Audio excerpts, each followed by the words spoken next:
Olá, boa noite. Boa noite a todas essas pessoas que estão nos assistindo, que estão acompanhando esse projeto Experimento 1 masculino. Esse projeto originalmente era para circular em 10 penitenciárias da região metropolitana de Belo Horizonte e a gente discutir sobre a formação masculina, conversar, trocar sobre isso nesses espaços. Mas, infelizmente, com esse momento caótico que estamos vivendo, não foi possível e a gente reestruturou o projeto. Então, o espetáculo está disponível neste canal. Se você não assistiu depois dessa mesa, você pode assistir.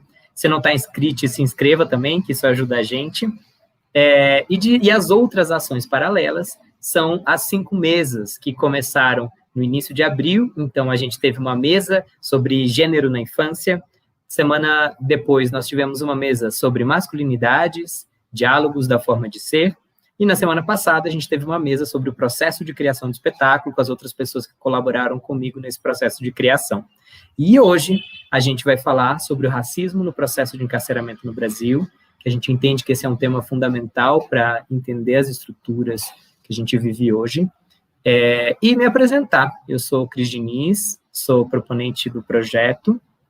Eu sou uma pessoa de pele clara, tenho a barba escura, os cabelos curtos, eu tô com uma camisa escura, meu queixo é grisalho, a barba do meu queixo é grisalha. Ao fundo à direita tem um cartaz escrito Experimento 1 masculino, com uma foto minha sem camisa, de saia, segurando uma pipa. Ao fundo à esquerda tem um quadro colorido, acima do quadro uma planta, e encostada na parede mais à esquerda tem uma estante com alguns livros. Queria agora convidar a gente para se apresentar, esses convidados maravilhosos que estão aqui conosco hoje, e aí que cada pessoa se apresente e também convido para fazer essa audiodescrição de si. Gostaria de chamar a primeira pessoa para se apresentar, vou na ordem que já está aqui do lado, a Maria Tereza. Queria te convidar para se apresentar, para que as pessoas te conheçam. Boa noite, eu sou Maria Tereza, mais conhecida como Dona Tereza. Eu nasci na cidade de Teófilo Otoni, morei muitos anos no Barreiro, depois fui criada, meu pai faleceu quando eu tinha 10 anos, e fui criada no Instituto Batista Mineiro, em Santo Afonso, município de Betim. A pessoa que criou e me educou e me ensinou a ser essa pessoa forte que eu sou hoje foi o que a gente chamava de tio Elon, que é o senhor Jadir Elon Braga. A pessoa a quem eu devo parte da minha vida. Eu moro em Contagem, eu sou abolicionista penal, sou antiproibicionista, sou antiprisional e sou antimanicomial. Eu tenho 5 filhos, um falecido, tenho 9 netos, que são os meus de sangue, né? E 63 mil filhos esparramados no sistema carcerário de Minas Gerais.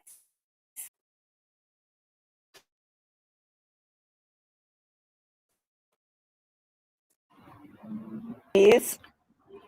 Obrigado pela sua apresentação, por esse compartilhamento inicial. Agora eu queria convidar a Juliana Borges para se apresentar nesses seus 5 minutinhos introdutórios. É isso, obrigado, e a palavra está com você. Oi, boa noite a todos, todas e todes. Um prazer estar aqui com vocês. Sou Juliana Borges, sou escritora, estudo política criminal, sou filha da Cláudia Borges, que é quem é responsável por muito da minha formação, dos meus caminhos. Sou irmã do Tiago, que é quem me fez entrar por essa trilha de desconforto, de indignação com o sistema prisional brasileiro, com a justiça criminal brasileira. Sou uma mulher periférica, tenho cabelo curto, pintado de pivete, um pouco desbotado.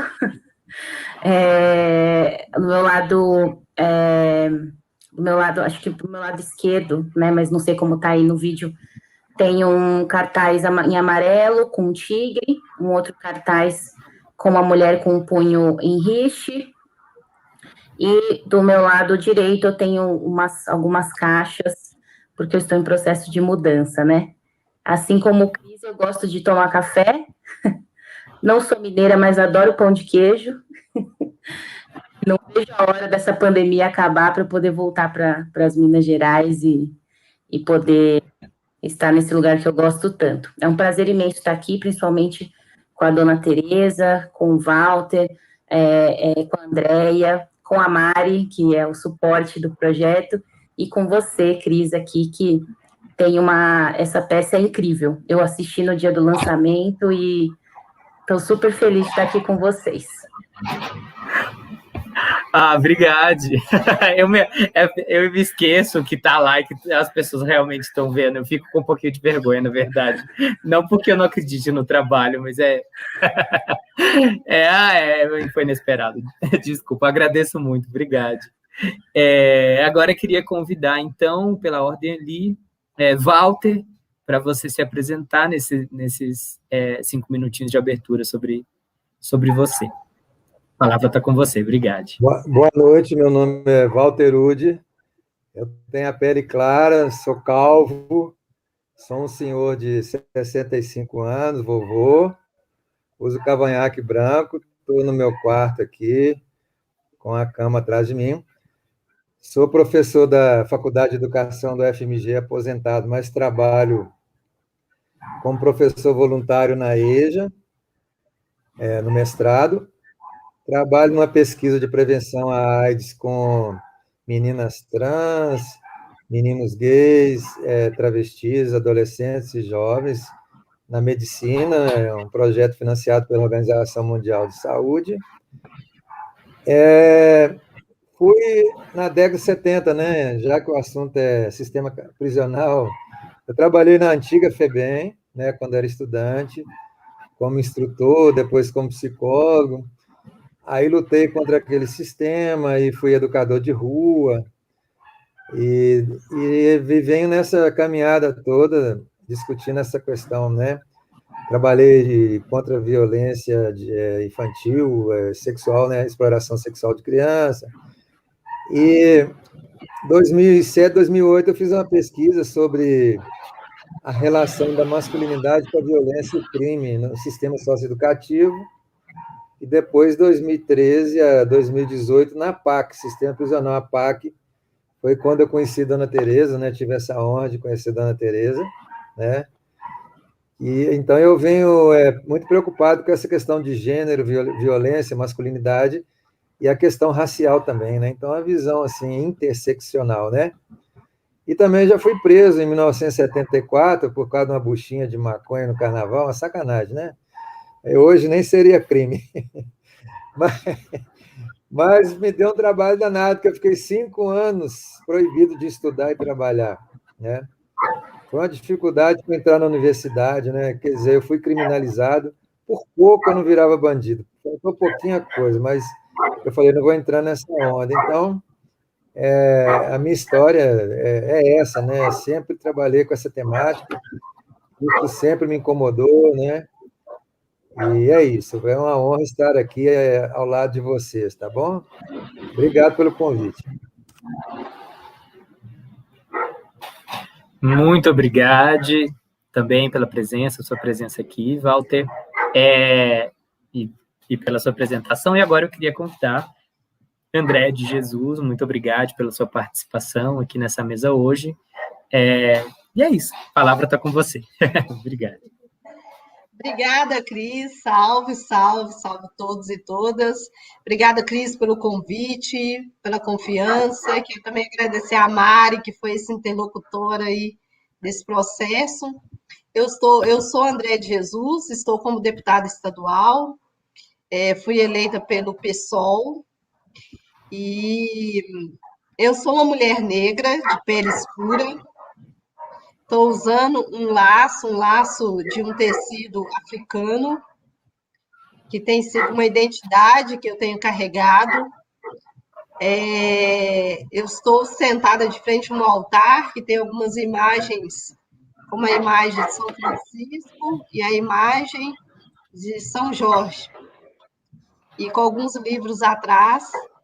Estou usando uma cor predominante amarelo, que lembra um pouco de Oxum.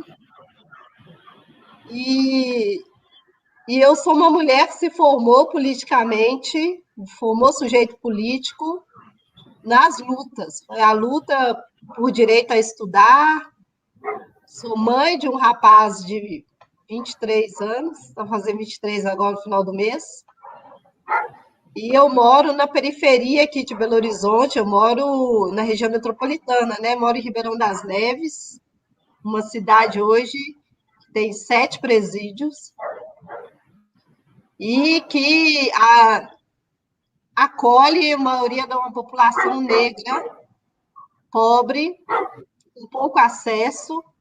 E para falar de encarceramento, é impossível não trazer esse sujeito que meu corpo carrega, né? Esse sujeito negro, pobre, de pouco acesso, e que só entrou na faculdade por meio de uma política pública e um incentivo às cotas.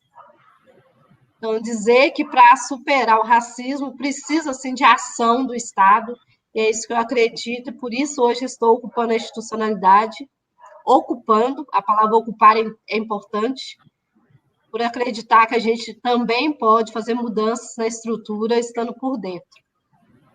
E estou à disposição aqui para esse bate-papo, muito honrada de estar dividindo esse espaço com o Walter, com a Júlia, né? E com a dona Tereza, e é importante demais essa tradução de Libras aí, para a gente cada vez mais comunicar para além dos nossos. Obrigado por sua apresentação. E aí eu queria abrir agora essa primeira rodada, a gente ainda não tem perguntas específicas no chat, mas ouvindo vocês, e aí é livre, quem quiser falar pode ir falando, agora não tem uma ordem específica, porque a gente escutou sobre algumas coisas relacionadas ao contexto social agora, escutamos sobre preso com uma grama tão pequena de maconha, e comentou sobre talvez isso não aconteceria hoje, apesar de que talvez dependendo do bairro onde isso aconteça, seria preso sim. Ao mesmo tempo, a Andréa traz esse recorte que é justamente evidente o nosso pensamento pelo tema da mesa, e aí eu queria, às vezes, a gente fazer uma rodada sobre isso, assim, sobre essas relações e esses vários pesos e medidas que tem, por exemplo, com o exemplo que o Walter trouxe, assim. E aí, se quiserem abrir uma outra porta por um outro caminho, se isso gerar um outro comentário, não tem problema nenhum. A gente vai avançando na conversa, temos tempo hoje, e é legal que a gente democratiza também essa conversa, talvez com algumas pessoas que não saibam tanto, apesar de que com esse tema eu imagino que quem chegou já tem predisposição a concordar. Alguém gostaria de começar? Maria Tereza, vai lá. Vai, dona Tereza. Então, vou começar pelo Walter, né? Walter comentou que foi preso lá bem atrás, na época da ditadura, por uma buchinha de maconha, né? Que talvez se fosse hoje ele não seria sim. Você não é louro do olho azul, você ia ser preso sim. Porque você transita na periferia, né? Levando o seu conhecimento e buscando conhecimento também. E aí, as pessoas que transitam muito pela periferia, elas acabam também sendo presas, né? Porque, muito recentemente, um rapaz, por nome Lucas, foi preso na cidade de Maiumirim com uma bucha de 100 gramas de maconha. Ele ficou 3 anos preso a ser julgado. Era um jovem negro, 24 anos, 26 anos. E nessa pandemia, a juíza negou 3 habeas corpus dele, ele era uma pessoa do grupo de risco, e contraiu o Covid no sistema prisional e veio a óbito, né? E a família sequer havia sido informada que estava doente, se surpreenderam depois de quase 4 meses sem visitá-lo, recebeu o corpo dele num caixão lacrado. E isso tem acontecido nesse momento de pandemia com vários jovens negros que estão encarcerados. Porque o que encarcera as pessoas não é tanto o que cometeu, é a cor da pele e o local onde ele mora. Né? Porque se a pessoa ela é negra e está na periferia, ou se ele é mais clarinho, mas também está na periferia, com qualquer quantidade de droga, pode ser 100 gramas, 50 gramas, pode ser microgramas, porque a gente tem assistido nosso que é negro, que estava com microgramas de maconha no bolso, foi dado como traficante. É uma questão muito difícil, porque as pessoas tendem a dizer que a justiça é cega, mas não é. Ela é efetiva. Ela tem os olhos voltados para o jovem negro. A Polícia Militar de Minas Gerais tem uma cartilha da abordagem onde o sujeito perigoso é um jovem negro. Né? Um jovem branco. Por que tem que ser um jovem negro? No treinamento da Polícia Penal, no treinamento do xixi, eles colocam um boneco negro vestido com uma roupa vermelha para treinar os cachorros ao ataque. Então, tudo isso é racismo. A gente está num país onde a maioria das pessoas são negras ou pardas, e essas pessoas ainda não param o Ministério da Justiça, o Tribunal de Justiça do Estado de Minas Gerais, né? Nós somos pessoas negras e periféricas que continuamos sendo julgadas por pessoas brancas, né? Por homens brancos, o que é pior, né? Julgada por homens brancos. Porque, além deles serem racistas, eles são machistas. Porque quando é para condenar uma mulher negra por qualquer delito que ela tenha cometido, eles são muito mais cruéis, né? Quando é para buscar direito, eles sempre olham o direito as prisões femininas são as piores que tem. E isso quando é um puxadinho em uma prisão masculina de um espaço que foi criado para prisão feminina. Se no pátio de uma penitenciária, você só vê ali pessoas negras, pessoas que não tiveram acesso a uma educação de qualidade, não tiveram acesso a uma saúde de qualidade, que a sua grande maioria não teve acesso a lazer nenhum, e aí ela não é socializada, e essa é que vai colocar a pessoa no cárcere para ressocializar. Aí pega aquelas pessoas, não tem água a beber, não tem comida de qualidade, assistência médica. A família, quando vai fazer visita, é tratada com maior descaso, né? E esse racismo a gente vê com os familiares na porta do presídio, que quando é uma pessoa mais clarinha, de aparência melhor, os agentes tratam ela muito melhor do que tratam aquelas mulheres mais humildes, aquelas mulheres negras e periféricas. E o Tribunal de Justiça assina todo esse racismo, porque eles não investigam denúncias que são encaminhadas, né? A Ouvidoria Geral do Estado, a Ouvidoria do Nacional, ela já chama ouvidoria, não é à toa, né? É só para ouvir, né? Ela devia chamar providência, né? E não, é ouvidoria. E aí encaminhei para fulano, encaminhei para Beltrano, encaminhei para Ciclano, e a resposta nunca vem, nunca chega, porque são pessoas negras que estão buscando os seus direitos. As mulheres, os homens que estão presos, recebem visita, porque a mãe não abandona, vai visitar. E as mulheres não recebem visita. Os homens trans que estão presos, os homossexuais, são completamente desprezados. A gente tem que ficar contando com a compreensão e o lado das pessoas que trabalham na penitenciária. A gente tem uma aula específica para eles, e agora a gente tem lá uma pedagoga que faz um trabalho excelente, ela tinha um trabalho de ponta lá no presídio de Gazum, ela foi transferida agora para Javon, e é uma pessoa que sabe que vai fazer uma diferença muito grande ali dentro. Mas são pessoas negras que são colocadas ali que ninguém merece nada para que eles possam mudar de vida, mas a sociedade insiste em cobrar, né? Que as pessoas mudem, mas ninguém não quer fazer a sua parte. Esses homens negros, se tivessem a educação de qualidade na primeira infância, Cris, talvez eles não tivessem o tráfico ou como opção de gerar renda, sabe?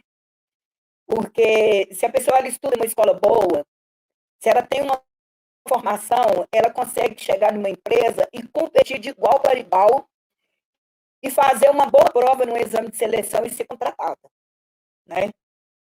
Mas o que o Estado faz? O maior racismo que o Estado tem entre as pessoas negras é de não investir na educação. Não investir na educação para que as pessoas não tenham condição de melhorar de vida, né? Que as pessoas, eles fazem o que podem para que as pessoas não tenham acesso a uma escola de qualidade, exatamente por isso. Porque ir para o cárcere, sabe que é uma opção. Não, a pessoa não pode ir para o cárcere. Muitas vezes a pessoa vai vender droga ou comete pequenos delitos porque ela precisa de um dinheiro, ela não encontra outra forma de virar que não for aquela. A gente não concorda com isso, mas eu também não concordo que a pessoa fica com fome de casa, né? As pessoas criminalizam muito, mas crime de homicídio, de estupro, a polícia não investiga muito e não prende muito, não, sabe? Menos de 12% das pessoas encarceradas por homicídio. Eles prendem o jovem periférico que está lá na biqueira vendendo droga, o branquinho lourinho da Zona Sul que fará, né? Encarcera essa pessoa por muito pouco e deixa lá para morrer. São jovens negros. Nós, no momento de pandemia, a gente trazido da África para aqui, a gente tem doenças que só agora a ciência está dando conta delas. Anemia falciforme mesmo é uma delas, né? A facilidade de desenvolver tuberculose também. E os jovens negros são colocados lá no cárcere e são deixados lá porque se morrer menos são pessoas, eles são apenas um número, né? E eles não pensam que essa pessoa pode estar aqui fora rendendo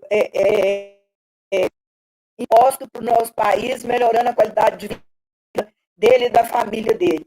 Se o Estado investisse, se o Estado deixasse de ser racista, porque o Estado é racista, o Estado brasileiro ele é racista, se ele deixasse de ser racista e tratasse as pessoas negras com a dignidade que elas merecem, principalmente os jovens negros, a gente não teria o cárcere tão superlotado e tão adoecido igual ele é, né? Mas o Ministério Público não quer enxergar, eu venho falando isso há tempo, o Tribunal de Justiça não tem nada, também não quer enxergar, não quer fazer nada, porque quando eles olham para dentro do cárcere, eles veem uma multidão de pessoas que estão lá dentro, então é o famoso deixar dentro, né? A gente precisa encontrar uma forma de abrir o cárcere para a sociedade, para as pessoas entendam o que acontece dentro do cárcere, entendam por que aquela juventude negra está encarcerada ao invés de estar numa grande metalúrgica trabalhando, ou numa construtora, ou em outro lugar, né? São os consumidores falhos, e aí, para eles, só o cárcere. E isso é muito dolorido, né? Isso dói muito, porque eles não tratam as doenças das pessoas, as pessoas, quando saem do cárcere, não têm condição de trabalhar porque estão doentes. E, para finalizar, Cris, nesse momento de pandemia, eu tenho convivido com pessoas que estão sendo vítimas de um racismo que, assim, é uma coisa de doer, mas de doer na alma, né? Muitos familiares de pessoas em privação de liberdade procuram algumas organizações para buscar um alimento, uma cesta básica, porque nesse momento de pandemia, as pessoas que fazem na rua, pão de prato no sinal, que vendia coisa em feira, que trabalhava de tantos outros empregos aí, estão todo mundo desempregado. E as pessoas estão passando fome de alimento. E quando as pessoas vão buscar alimento em algumas organizações, quando ela chega lá, se a organização souber que aquela pessoa é familiar de preso, ele não recebe essa ajuda. Porque é mãe de um vagabundo, é irmão de um vagabundo, é mulher de um vagabundo, e as pessoas não recebem essa ajuda. Assim também, como chegou até a minha pessoa, uma senhora que falou assim: Dona Tereza, eu vim aqui pedir a senhora uma cesta. Mas antes de alguém contar para a senhora, quer dizer para a senhora que eu sou um bandista. Eu falei: mas o que isso tem? Porque as pessoas também não querem dar a cesta básica para macumbeiro. Aí eu falei: olha, menina, que chique. Não sabia, não? Aí ela falou comigo, aí eu falei com ela assim: a senhora é macumbeira? Ela riu. Aí eu perguntei para ela: a senhora sabe o que é macumba? Aí ela ficou olhando assim para minha cara, assim, uai, mas a senhora não é cristã? Aí eu falei para ela assim: olha, eu aprendi com um jovem que macumba não é isso que eles fazem na encruzilhada, não. Macumba é um instrumento musical. E que essa comida que é colocada na encruzilhada, que hoje eles oferecem aos santos, ela começou da necessidade dos negros que fugiam da senzala, e aí as pessoas deixavam comida em pontos específicos e dizia que era para o santo, sei lá do que, para o bicho, sei lá o que era para ninguém não pegar. Porque aí, quando os negros fujão passavam por aquele lugar, ele achava aquela comida e se aliava para continuar a sua jornada de fuga. Aí eu falei: a Bíblia não está sendo crente dar comida do católico, não dá comida do fulano ou não. Então, isso é racismo que a gente passa, né? Porque, geralmente, quem é de religião, muito louro na religião africana, mas já na frente. E os familiares dos presos, também, a grande maioria são pessoas negras. E uma racismo, acha isso uma coisa desumana, sabe? Uma coisa desumana. A gente está num país tão rico, onde a gente é porteiro de um presidente que gasta R$35 no carpativo e não pode dar R$600 para uma família, para uma comida, para ela comer, e ela tem que receber a cesta básica, né? A gente precisa acabar, enfrentar esse racismo no nosso país e acabar com ele. Já essa hora, pessoas negras, mal poder, sabe? Eu venho falando e eu continuo falando, e toda vez que eu tenho oportunidade eu falo. Os negros têm que tirar um dia e parar o país, separar completamente. Se toda pessoa negra não sair de casa um dia, vamos dar para esse povo a força que a gente tem. Obrigada, Cris.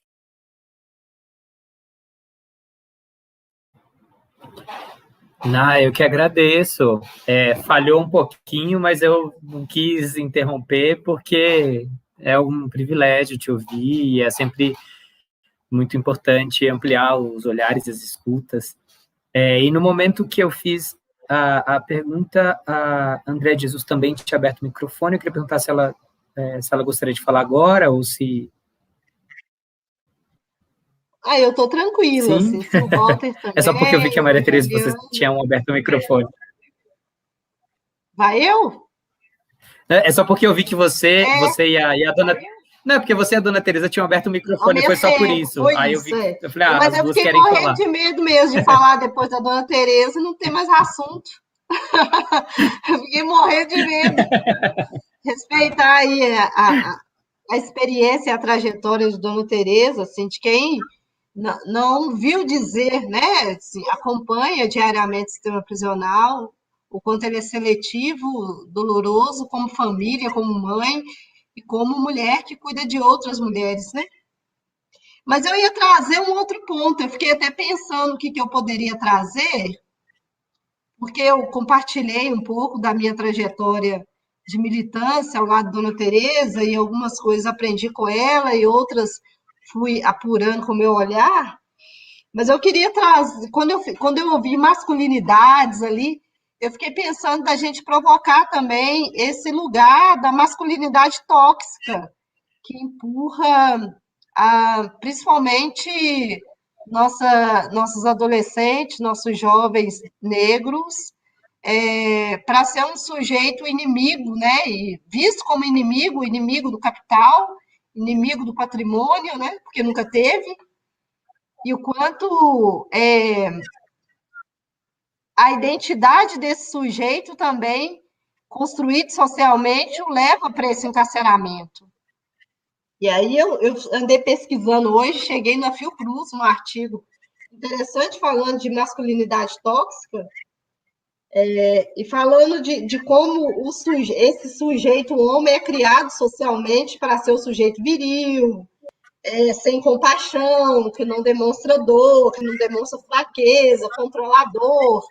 O quanto esse modelo patriarcal, né, que oprime nós mulheres, e principalmente as mulheres negras, né? Porque socialmente também nós somos vistas como as fortes, né? Que não sente dor, que não precisa de cuidado, né? Que não entra em depressão.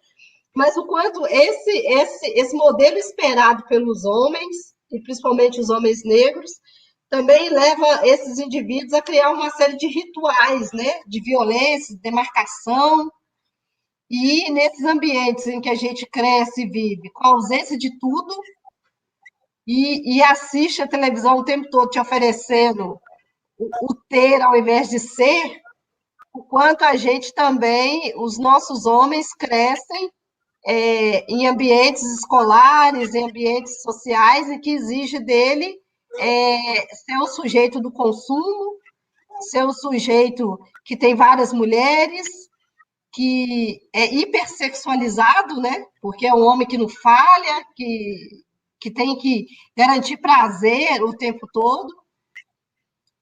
E essa busca pelo ter numa sociedade capitalista, onde que nem todos vão ter, nós estamos falando disso, assim, desde o processo da abolição da escravatura. Nosso lugar é nas esquinas comendo o resto, né? Isso que a dona Tereza traz.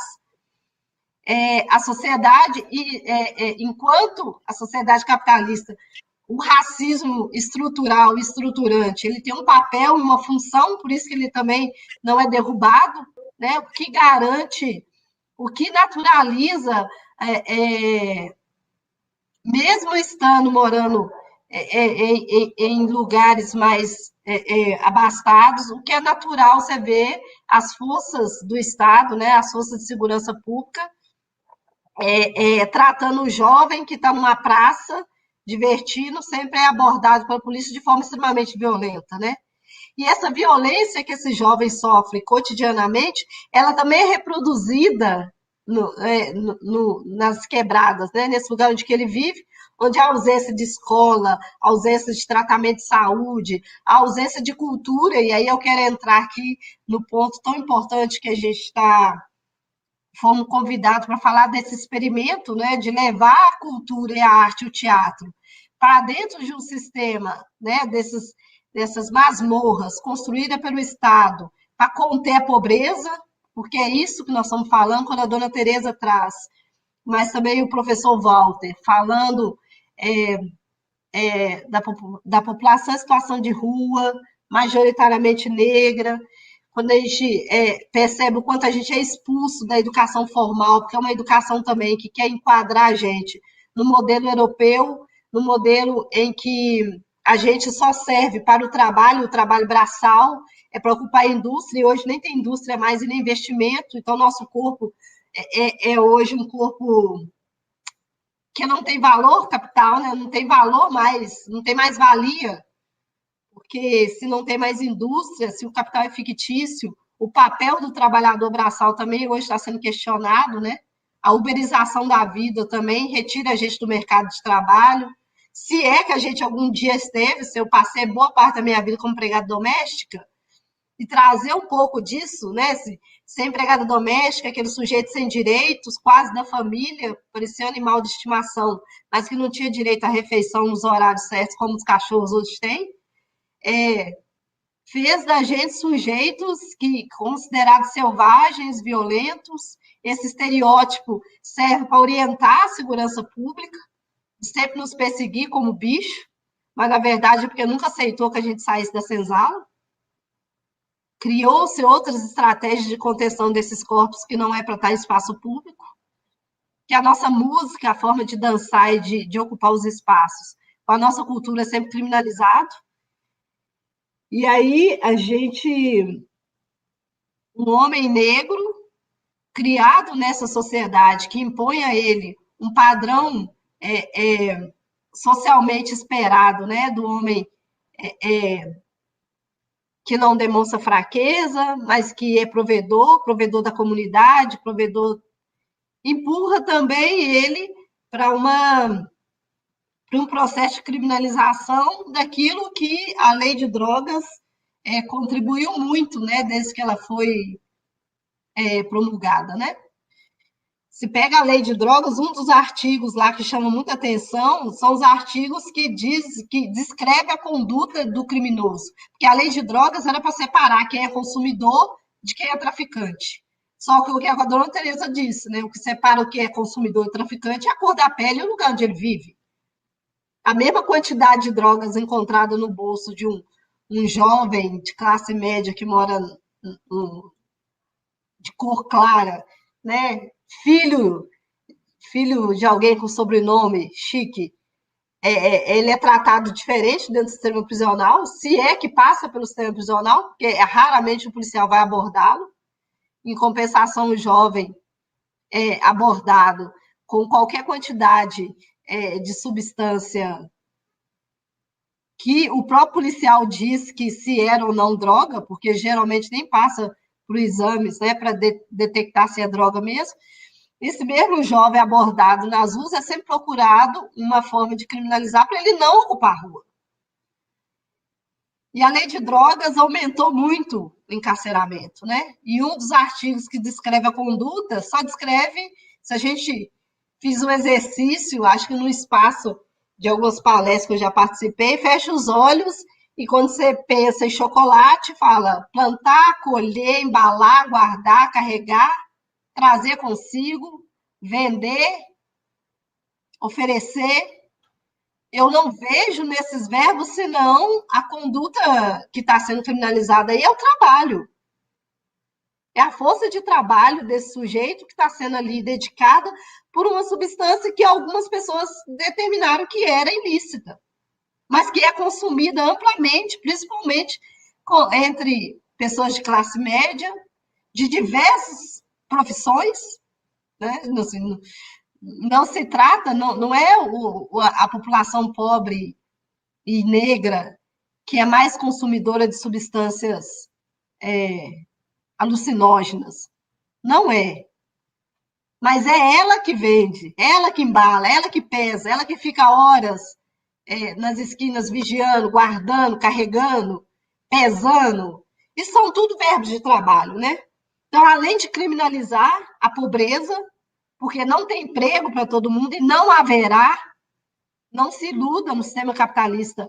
Tem que ter uma reserva de mercado para poder trabalhar por menos de um salário mínimo. Tem sempre gente desempregada, essa é a estratégia. Tem sempre crises para colocar a gente de fora do sistema econômico. E esse sujeito que já nasce condenado, né, porque desde a maternidade a gente é tratado como o sujeito que não merece cuidado, que não merece anestesia, que não merece cuidado da saúde pública, mesmo orientada sobre direitos humanos. Esse sujeito, dentro da lei de drogas, ele é descrito como um sujeito que trabalha, porque ele não está escrito quem é o que mais lucra com esse sistema, né? Ali não tem descrição de você chegar em quem mais lucra. Tem ali a descrição da conduta de quem está ali na base e que é penalizado individualmente, né? Como se não tivesse um sistema alimentado ali. E aí, dentro disso tudo, é para trazer essa reflexão e acho que abrir para os outros aqui, porque eu acho que eu trouxe também muitas coisas que podem ser questionadas, eu quero ouvir as perguntas, porque hoje, ocupando o parlamento, eu tentei também trazer uma retrospectiva desde 2018, quando eu assumi, o que o parlamento tem feito para cada vez mais ter como a única alternativa adotar um sujeito, um inimigo, e esse inimigo é negro, pobre, sem emprego, sem acesso, e como a única resposta para a pobreza e a falta de acesso o Estado tem cada vez mais utilizado esse sistema de justiça para retirar esse sujeito e colocar ele na masmorra e lá ficar mais tempo, ou incentivar a violência. E aí eu trouxe 3 mudanças legislativas que ocorreram nesses últimos anos, desde que Bolsonaro assumiu, que foi o pacote anticrime do Moro,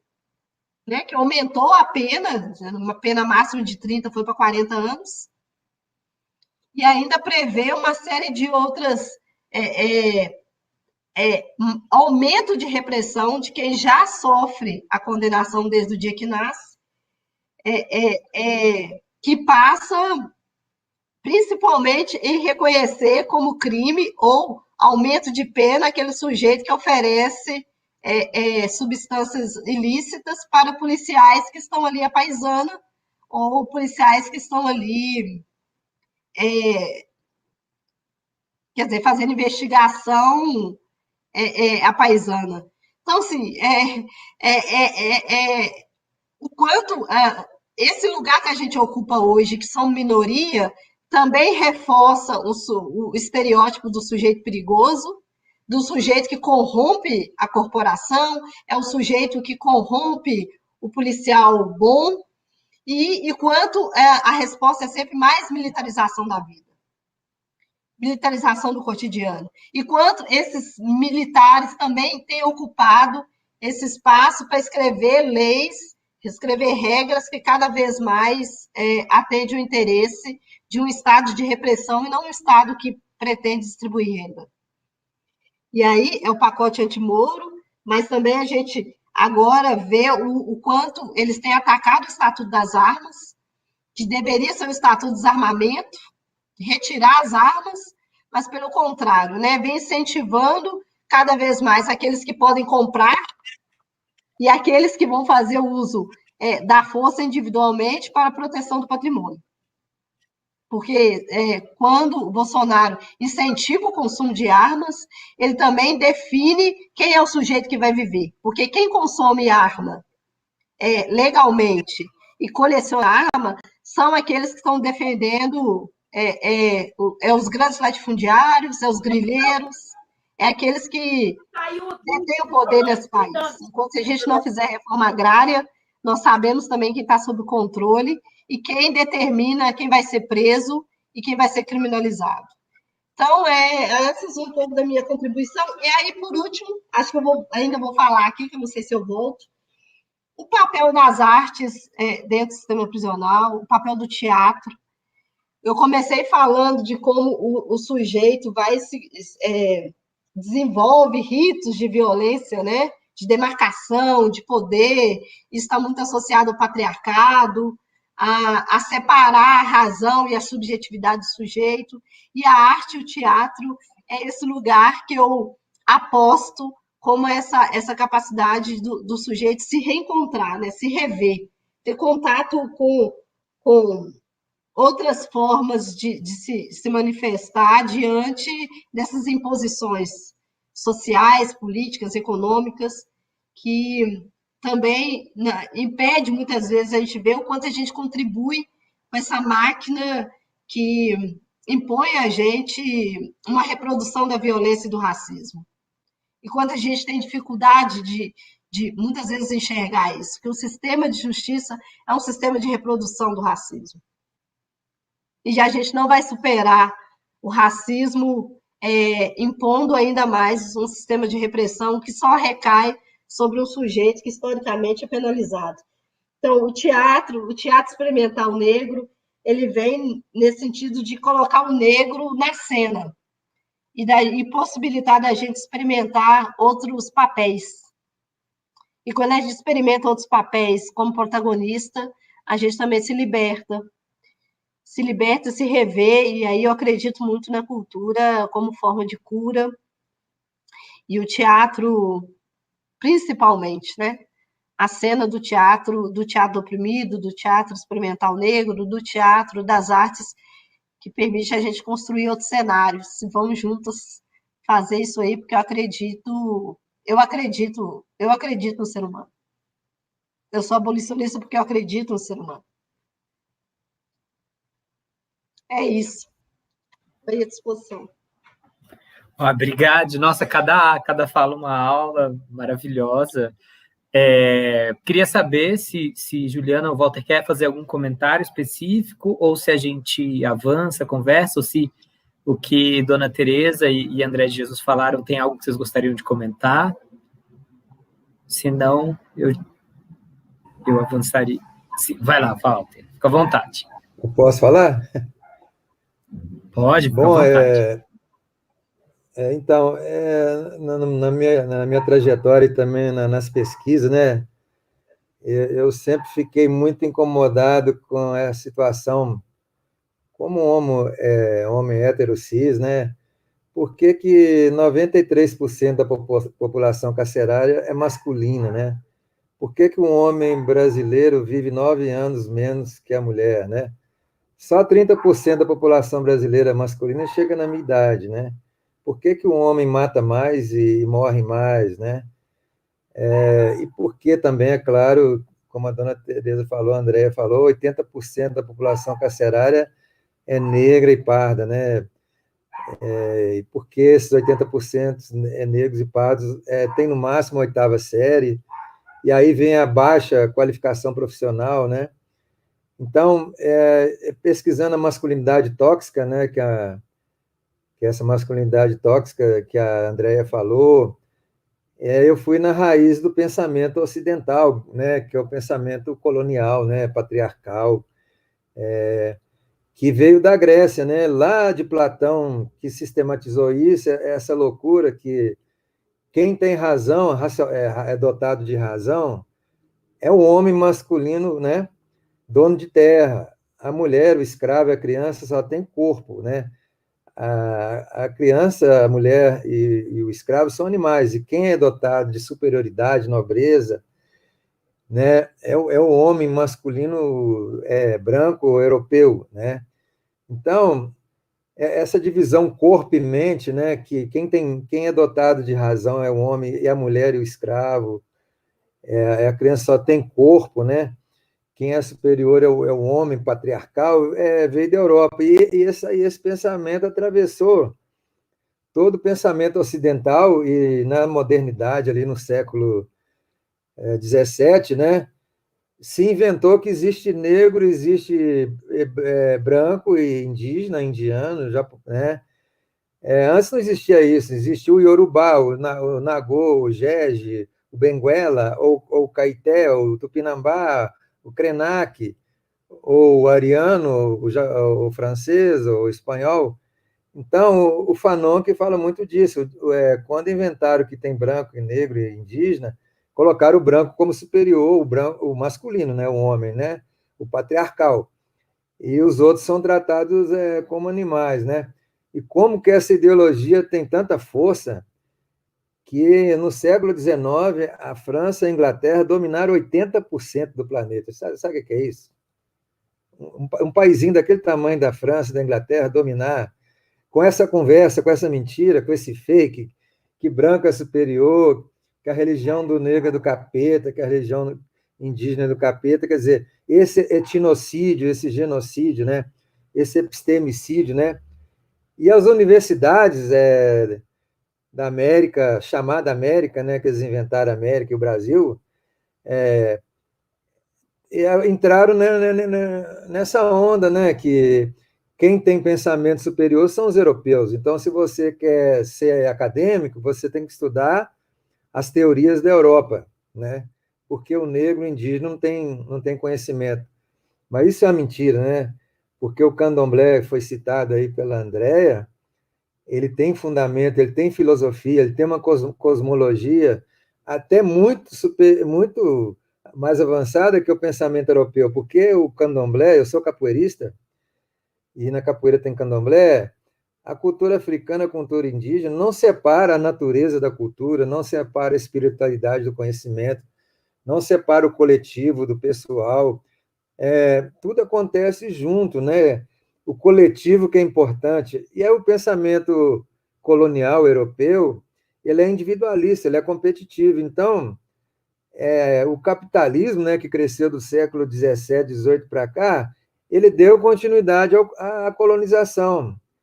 Então, a gente precisa de descolonizar o nosso pensamento, descolonizar o nosso modo de ser, vestir como a André está vestida aí, viu, André? Parabéns. Como uma mulher afrodiaspórica, né? Então, não ficar vestindo como europeu para parecer que é civilizado, né? Então, esse projeto civilizatório que a Europa trouxe, que eles têm uma cultura superior, né? Então, isso é terrível, né? O branco brasileiro quer ser europeu, né? Então, quando ele vai à Europa, aos Estados Unidos, não aquilo que é cultura, aquilo que é país, um pessoal cruel que veio aqui e mata e constrói barragem, que mata um monte de gente, destrói a nossa natureza, nos explora, né? Então, assim, esse sentimento de cachorro vira-lata que a gente tem, né? Que foi produzido pela colonização, né? A gente tem que desconstruir isso, né? A gente tem que conversar sobre isso. Como diz o Fanon, é idiota o branco que acha que é superior e é idiota o negro ou o indígena que acha que é inferior, né? E isso é uma doença, isso é uma monstruosidade, né? Uma crueldade, isso é uma invenção muito cruel, muito, muito violenta, né? E aí, assim, estudando a masculinidade no presídio, que homem é guerreiro, que homem só tem razão, não tem emoção, eu vi uma coisa muito cruel. Bandido não tem amigo, bandido tem parceiro, porque ali todos são guerreiros. E isso é louco, né? Isso acontece em qualquer classe social. O homem vê o outro homem sempre como inimigo, né? Ele chama o outro de guerreiro. Aí guerreiro. Aí, vou para a guerra, vou para a luta, vou para a batalha, né? Ir para o trabalho e ir para a batalha. Então, ele tem que ir para a guerra porque ele tem que enriquecer a elite, tem que invadir terras para a elite, ele tem que ser o provedor da família, para a família gerar mão de obra para a elite, né? E aí, isso é terrível, porque esse modelo burguês que veio da Europa com os colonizadores, um homem pobre da favela, da periferia, nunca vai conseguir realizar, né? Esse ideal burguês de família, que o homem trabalha e leva dinheiro para casa, e a mulher é doméstica. Doméstica vem da escravidão, a mulher é domada, né? Doméstica quer dizer domada, né? Escrava, né? Então, essa escravidão doméstica que veio tudo com os europeus, né? E aí, lá no presídio, isso dá muito conflito, né? Assim, conversando com os homens sobre essas coisas, como que eles se sentiam assim fracassados, porque não tem bons antecedentes, né, dona Tereza? Ele é discriminado porque é negro, tem baixa escolaridade, ele não vai conseguir trabalho, e aí ele tem visita, né, da família, aí a família está com dificuldade, aí ele fica num sofrimento terrível, a masculinidade dele fica fragilizado. Então, ele não conseguindo ser um provedor, ele se torna um guerreiro, ele se torna violento, né? E aí tem uma pesquisa do Anderson Santos, que trabalhou no sistema prisional, é um psicólogo negro da periferia professor da PUC, ele pesquisou homens que cometeram 7, 9 homicídios, né? E a conclusão do estudo dele é o seguinte: eles matam, mas não sabem por que matam. Porque inventaram que o homem tem que matar, tem que ser violento. Um homem é inimigo do outro. Porque quando ele perguntava assim, por que você matou a mulher? Ah, porque ela não me obedeceu. Olha pra você ver. Ah, por que você matou o cara? Ah, porque o cara é gay. Ah, porque o cara mora no outro beco. Ah, porque o cara é de outra facção, né? Então, assim, tem uma cultura produzida aí, um estereótipo, né, racista, patriarcal, machista, que eles vão reproduzindo, né? Então, quando eu estive na PAC, eu tentava discutir isso lá, era muito difícil, porque lá é a questão religiosa, né, é muito conservadora, então a gente tem que ter muita habilidade para entrar nas brechas, mas eu conseguia, né?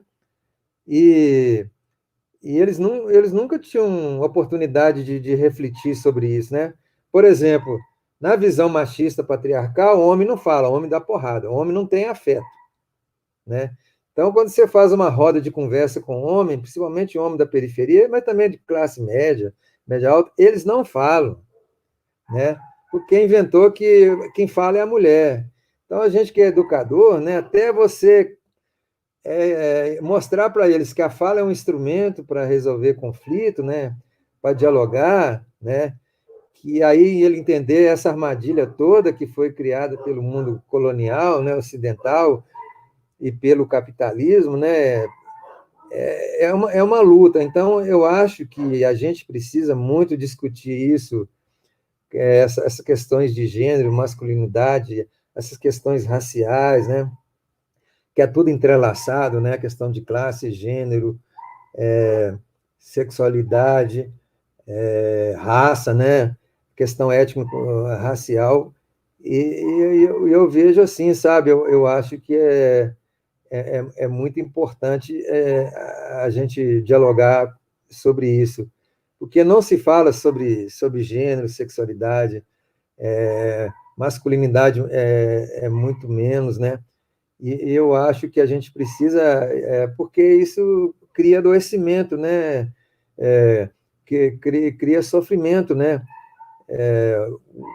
É muito, muito, muito terrível. Eu lembro quando eu discuti lá no sistema socioeducativo isso, com jovens de 16, 17 anos, a coisa é louca.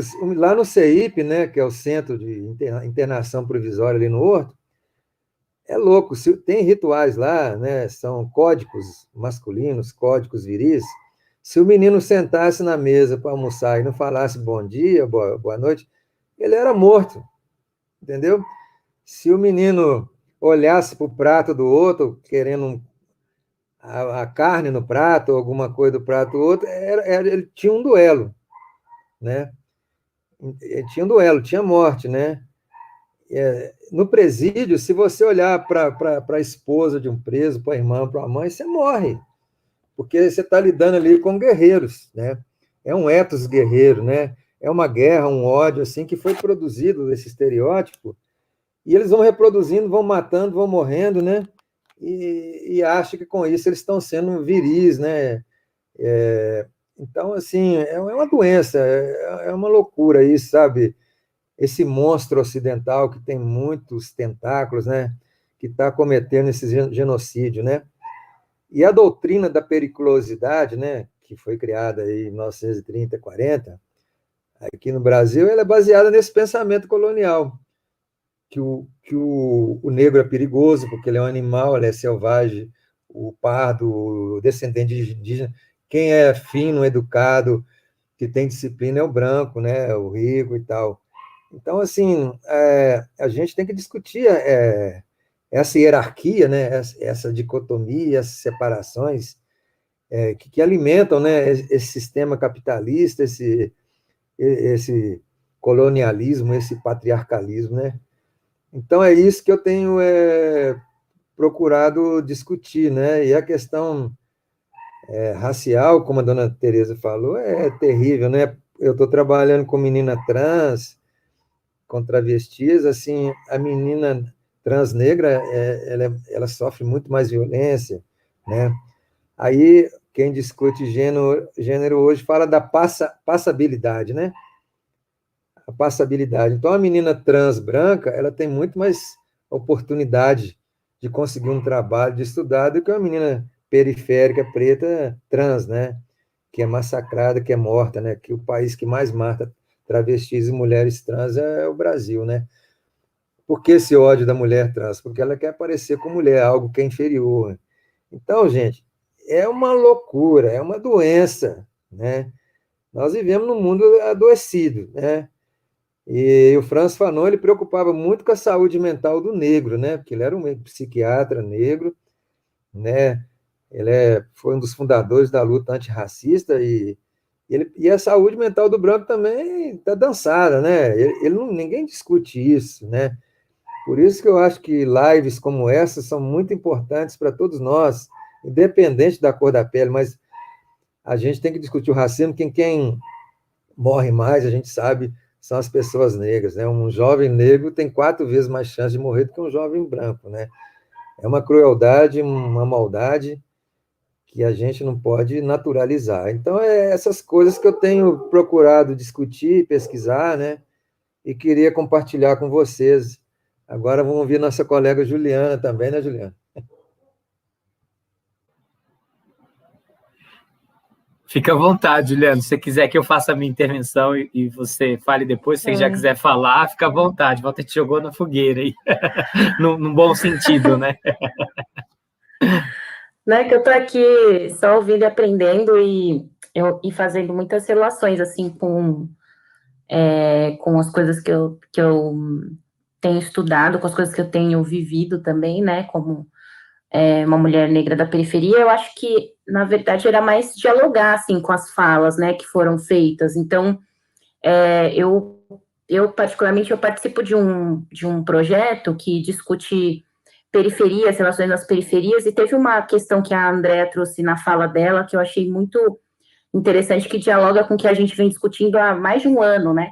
A gente tem tentado fazer essa relação, quando ela fala dessa relação quando ela vai citando os verbos, né, para falar que são todos verbos que denotam o trabalho, né? Então, é um trabalho que tem sido criminalizado, e a gente tem feito muito uma discussão sobre o trabalho e discutindo formalidade, informalidade e ilegalidade, né? Então, pensar por que determinados tipos de trabalho são considerados ilegais, né? Por que certas práticas são criminalizadas e outras não, né? Então, eu sempre fico pensando muito nessa pergunta que a gente tem que se fazer sempre do que é crime, né? O que a gente entende como crime? Por que algumas práticas são criminalizadas e outras não, né? E pensar que crime quando a gente vai pensar o conceito, assim, a gente nunca pensa, né? O que é crime, né? O que significa isso, né? E o quanto isso é um conceito totalmente relacional, né? Que é modular, né? Que ele se modifica em cada sociedade. Então, o que é considerado crime numa época histórica não é. Por que capoeira já foi crime e hoje é considerado um patrimônio brasileiro, né?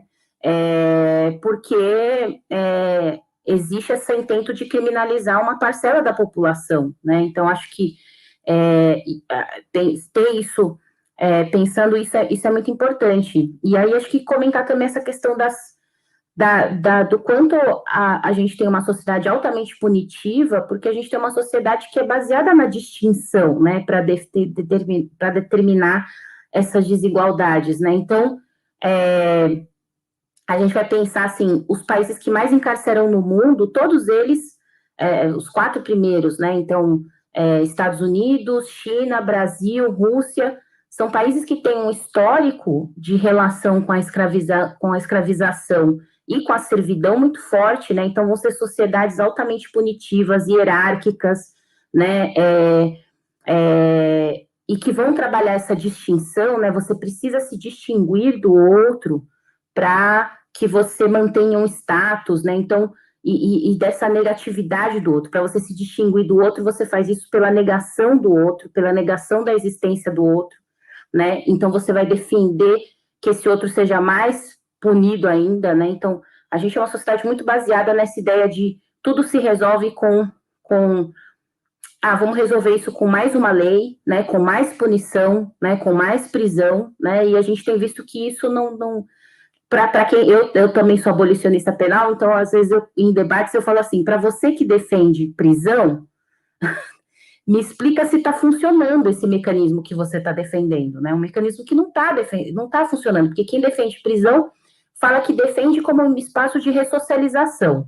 Então, que tipo de ressocialização é essa que as pessoas têm que fazer suas necessidades no chão, que as pessoas têm que dormir com barata, com rato, que as pessoas, né, que as pessoas saem doentes, né? Se você defende esse mecanismo, a maneira que a pessoa entrou no sistema, ela tem que sair, né? Ela está sob a tutela do Estado, e ela sai adoecida quando não sai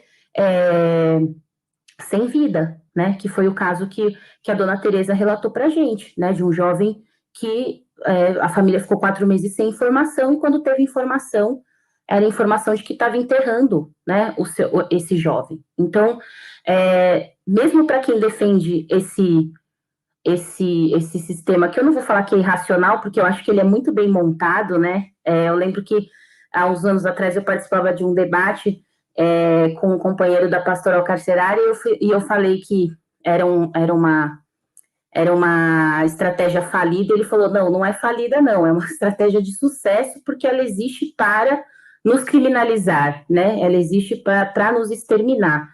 Então, a prisão não é um aparato, não é um dispositivo irracional, né? Ele é baseado nessa razão que o professor Walter falou, que é uma razão que nos desumaniza, né? Que quer nos fazer desaparecer. E aí, só para terminar o diálogo, que enquanto o professor Walter falava, e quando a Andrea falou também dessa masculinidade, eu lembrei que esses dias eu assisti o filme A Voz Suprema do Blues, né? Porque eu adoro premiações, Oscar e tudo mais. E esse filme me chamou muita atenção, porque ele não é só sobre blues e sobre jazz, né? É sobre isso também, mas ele tem várias camadas. E em uma cena você percebe essa relação de violência, né? De como a gente se trata no cotidiano de forma violenta, né? De como é uma interação que acontece entre homens, né? São os homens da banda, então eles são sempre principalmente uma das personagens é muito violenta em relação aos outros, e o desfecho final, não vou contar o final do filme, que é para quem estiver assistindo também poder acompanhar o filme depois, mas para perceber o que significa essa estrutura do racismo, que nos causa tanta frustração, né? O nosso contato, viver sob essa pressão, essa violência cotidiana, o quanto essa frustração faz com que a gente não podendo retribuir, ou sendo impossibilitado de retribuir e de devolver essa violência que nós sofremos pelo racismo àquele que nos acomete, que nos causa, né, que nos causa essa violência, o quanto a gente retorna isso nas nossas comunidades, né? Então, tem esse momento emblemático no filme que eu vejo muito essa discussão, né, dessa violência intragrupos que a gente acaba reproduzindo e que faz do racismo essa experiência, essa estrutura de sucesso, né? Porque, inclusive, quando a gente vai discutir violência e genocídio, muitas vezes em debates que eu participei, me falavam, quando eu coloco que são jovens negros que são majoritariamente presos e majoritariamente assassinados, falam que são policiais que também são negros que assassinam esses jovens, né? Então, eu sempre falo, esse é o exemplo de como o racismo é um crime perfeito, né? Porque faz com que sequer os grupos privilegiados por essa estrutura, né, tenham que sujar as mãos, né, para fazer com que ela siga rodando, né, com que essa estrutura siga rodando. Então, eu acho que o que eu queria colocar aqui é mais uma troca mesmo com essas falas que foram feitas aqui, e que eu acho que, enfim, e que foram aulas, né, pra gente, assim, e que eu acho que baseiam muito toda essa discussão e esse acúmulo. Mas eu sempre coloco essa pergunta para quem acha que a prisão funciona, para ela explicar pra gente, né, acho que mais do que nós que somos abolicionistas penais explicar por que é importante o abolicionismo penal, cabe a quem defende essa estrutura explicar para a gente por que ela tem que continuar se ela não está funcionando, né? Eu sempre jogo a pergunta para quem quer questionar por que a gente fala que uma sociedade sem prisões vai nos trazer muito mais benefícios do que manter esse mecanismo de opressão e genocídio em funcionamento. Muito obrigado. Esse filme é incrível, quem não viu, veja. As atuações são muito boas, a estrutura é muito boa, mas assim, o texto, especificamente o texto desse filme, e o texto dessa cena que vocês precisam assistir para saber do que Juliana está falando, fala assim, é isso. E aí você entra, é isso. É assim que o sistema mantém a estrutura, o racismo estrutural e como gera essa manutenção e onde essa violência acaba sendo direcionada. E aí, quando você cita isso, a primeira coisa que eu lembro é a música do Djonga, Fogo nos Racistas, e quando perguntam para ele se está certo, ele fala, só nos racistas.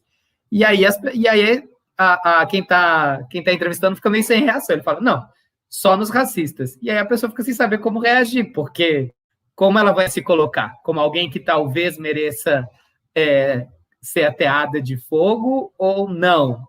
E aí é muito bom, assim, essa provocação do Djonga, assim, porque faz as pessoas pensarem, ele fala, não, só nos racistas. E fica assim, e aí?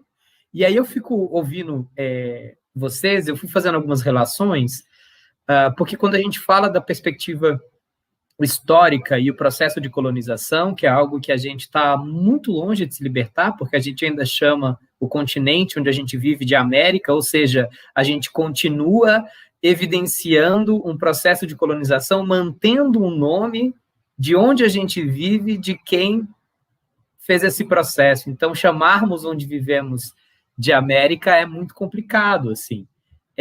E aí, um comentário em relação a isso, hoje na Colômbia estão quebrando algumas estátuas de colonizadores, quebraram lá em Medellín, quebraram em Cali, não consegui acompanhar muito, eu recebi essa notícia um pouco antes aqui, e aí eu fico pensando assim, ouvindo vocês, essas estruturas, assim, por exemplo, em São Paulo, a ascensão social dos descendentes dos italianos existiu porque existiu a possibilidade de trabalho. Então, quem que foi trabalhar? Então, existia um processo onde as pessoas que foram escravizadas depois não tiveram direito ao trabalho, e esse direito foi roubado por um processo, e não estou dizendo que os italianos não eram pobres, que não trabalharam duro, não é nada disso, mas é que já existiam pessoas com trabalho especializado que faziam esse trabalho e que foi negados a elas esse trabalho. Então, eu falo isso porque quando a André traz a questão do direito ao trabalho, a dona Tereza fala que as pessoas precisam comer, precisam gerar renda. Então, é um processo que você fica assim, e aí? Qual que é a solução? E aí, quando a André fala da relação da cultura como um processo de cura, esse projeto é muito nesse sentido, assim, porque a gente entende que é urgente, urgente a gente ter algo por onde caminhar, assim. Aí aqui, vou ler uns comentários aqui no chat rapidinho, teve um comentário do Evandro Nunes falando da fala da André sobre ela trazer o teatro experimental negro e como que isso colabora para trazer o corpo negro para dentro da cena. Teve um comentário do Vicente Concílio, que vai estar na mesa semana que vem, que ele fala essa questão da masculinidade tóxica atinge tudo. O pessoal cumprindo pena, mas também os agentes, que usam essa cultura para desvalorizar o trabalho teatral que acontece em ambientes prisionais. E quando acontece, é com muito suor, combatendo esses machismos, no caso da prisão masculina. O Evandro fala outra vez que o filme que a Juliana citou é muito bom, e a gente tem uma pergunta aqui, eu ia fazer mais algumas considerações, mas eu acho que a gente pode ir para as perguntas, do Vicente Concílio. Vocês conseguem alguma iniciativa que vise trabalhar sobre as questões raciais com quem aprisiona, julga, a brecha para debater com a polícia e o judiciário? E aí eu ia falar alguma coisa sobre a ressocialização, mas eu acho que a gente pode ir para essa pergunta agora e saber se vocês gostariam, quem gostaria de fazer um comentário sobre isso.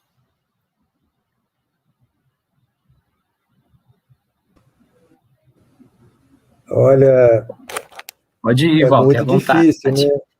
É muito difícil, né? Você ter algum projeto, né, de escolaridade, de formação para o trabalho, para discutir identidade, violência, racismo, né? A gente tem que usar de muita estratégia, né? Lá na PAC tem uma atividade que faz parte da filosofia deles lá, que chama valorização humana. É uma vez por semana. Eu dei sorte, né? Consegui conquistar uma confiança lá, que eles me deram essa atividade para mim, né? E aí eu usava até do teatro do oprimido, né? Fazia psicodrama, fazia dramas de violência, dramas de racismo, para discutir. Então, a gente tem que ter muita habilidade. Então, eu acho que na escola poderia ser um lugar, mas a gente sabe que na prisão, né, a gente fala cela de escola, né, não fala sala de escola, né, sala de aula, cela de aula, né? Fica um agente prisional ali observando o que o professor está conversando com os alunos, né? Aquela coisa que o Foucault fala de vigiar e punir o tempo todo o discurso, porque o medo é que a gente está organizando aquele coletivo para fazer uma revolta ali dentro, né? Então, quando eu fiz capoeira lá dentro, lá já tinha, e eu apoiei os capoeiristas, porque eu sou capoeirista também, sempre os agentes ficavam perguntando, mas esses caras não vão aprender a lutar para fazer uma rebelião aqui dentro, né? Porque a capoeira você discute racismo, né? Então, não é muito fácil, tem que ter muita estratégia, tem que saber utilizar das brechas, né? A gente tem que ser cínico, tem que ser cínico. Fala que vai fazer uma coisa e faz outra, porque o sistema é cínico, né? O cinismo consciente não é loucura, né? O cinismo sem consciência que é loucura. Então, a capoeira me ensinou isso, a ser malandro, né? Então, você fala que faz uma coisa e está fazendo outra, e vai entrando nas brechas, porque controle total não existe, né? Ali rola mil coisas, olha, rola arma, celular, droga, enfim, né? Rola mil coisas ali dentro, né? E quanto a esse sistema falido, Juliana, eu costumo dizer assim, quando eu estou na sala de aula ou num debate, eu falo assim, o mesmo sistema que te rouba o carro, o mesmo sistema que te vende o carro, te rouba o carro e te vende seguro. Quem que é bandido? Quem vende o carro? Quem vende seguro? Quem rouba o carro? Quem compra o carro? Então, é um sistema só. Todo mundo é bandido. Todos nós contribuímos para esse sistema, né? Nós estamos falidos também com esse tipo de sociedade, né? Então, assim, tem que ter muita malícia, né? Para fazer isso, né? Não pode ser ingênuo, né? E é possível, mas não é fácil, não, porque é um lugar de repressão, de opressão, né? Que a fala é proibida. O cara tem que andar uniformizado, de cabeça baixa, e falar assim, senhor e não senhor. Se ele olhar para os olhos do agente penitenciário, ele toma um tapa na cara. Então, a virilidade, a masculinidade do agente também é doentia. Eu sou doido para estudar a masculinidade da polícia, sabe? Porque eles estão adoecidos, né, com essa masculinidade também, né? Então, assim, na PAC, quando o cara chegava do sistema prisional, ele chegava com a mão para trás e cabeça baixa. Eu falei, ô, meu amigo, olha para mim aqui, qual é o seu nome? Lá ele é um número, né? Então, assim, é muito cruel, é muito doente, sabe? Não é fácil, tem que ter muita artimanha, né? Assim eu vejo.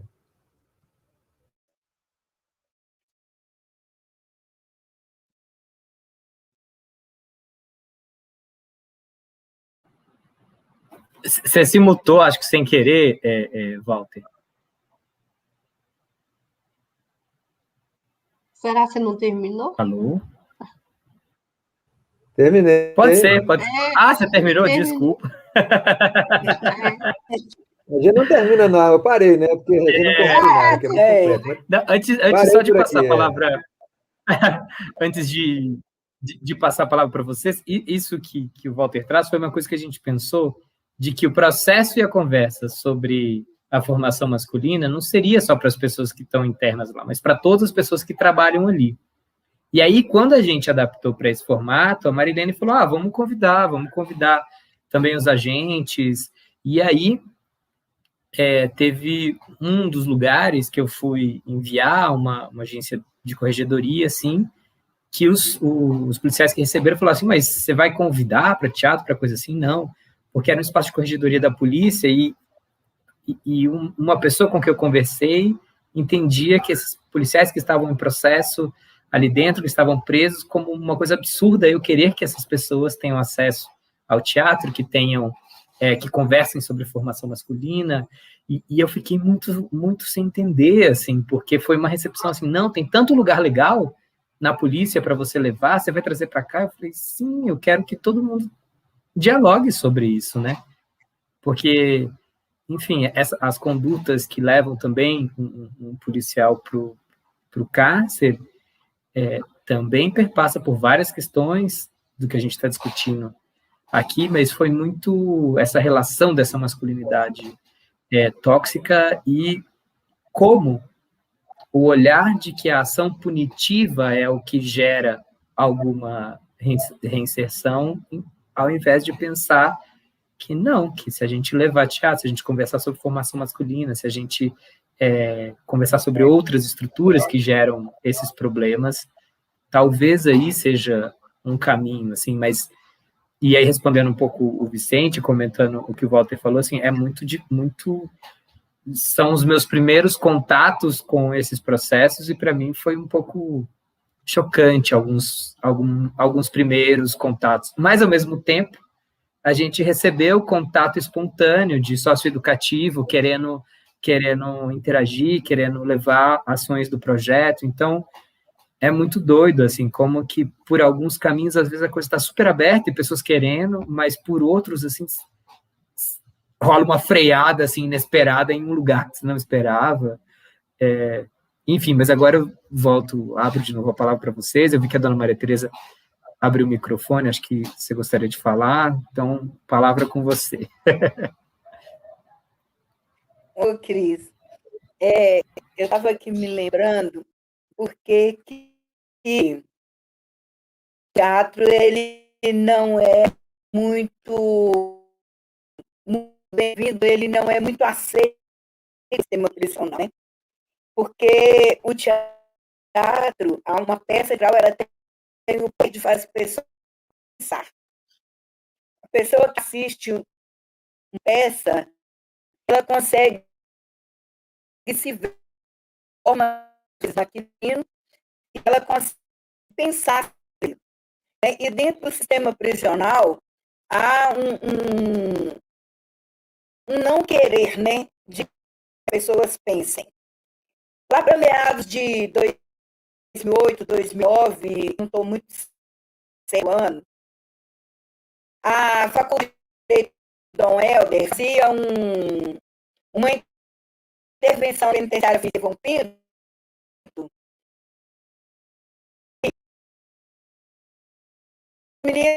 o que elas pensavam, escreviam, e aí os alunos pensavam, a mesma coisa que era levada para as presas, era levada para os alunos do curso de Direito, e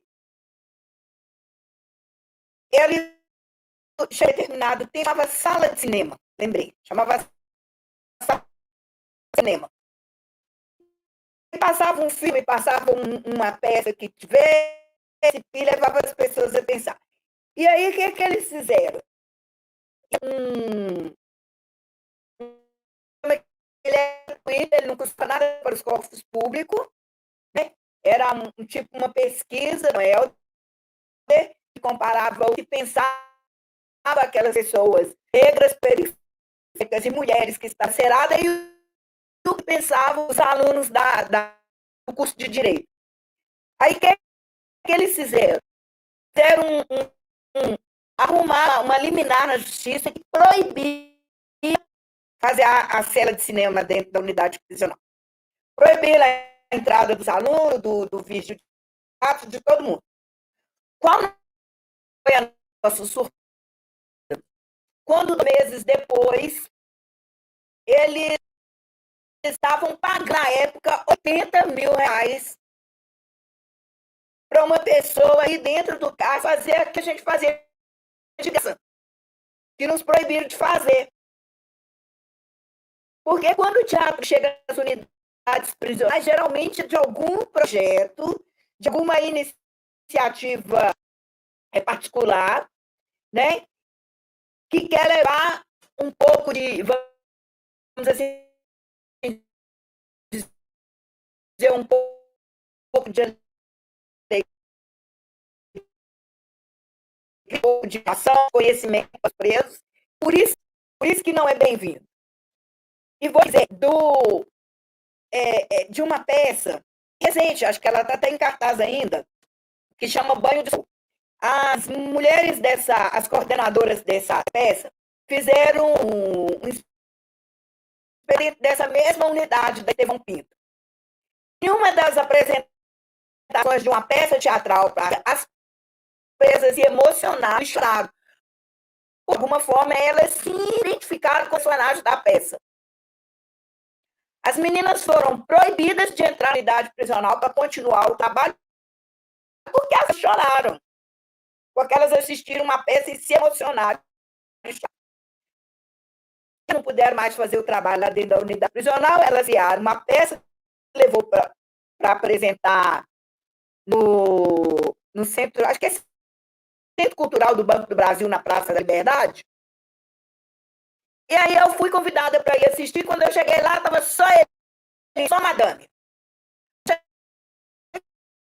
Só tinha a madame. Sabe pela roupa que a pessoa está vestida? Pelo brinco? Só Henrique é o dinheiro.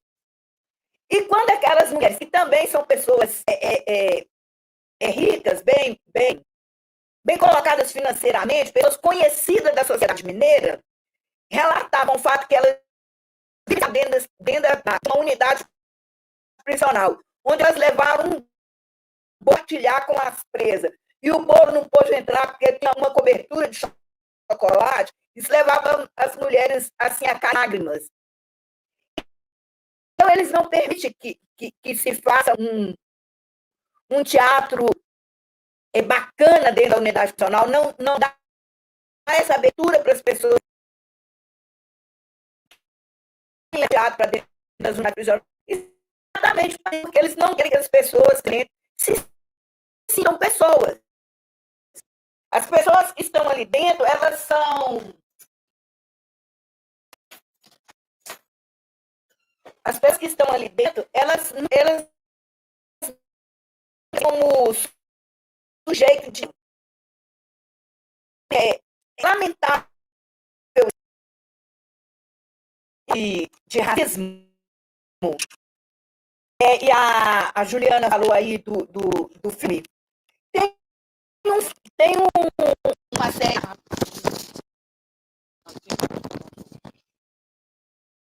série chama de Condeno.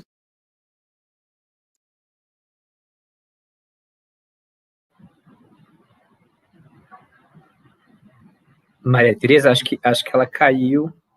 Alô?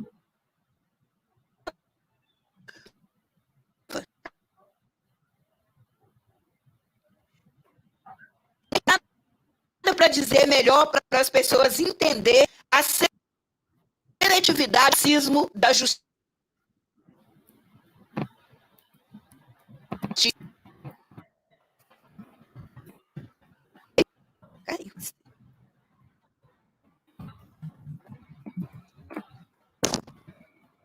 Voltou.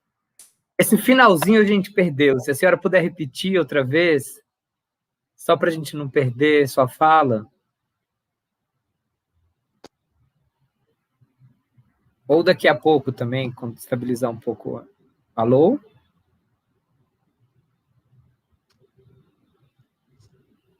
Alô, dona Tereza, você escuta a gente?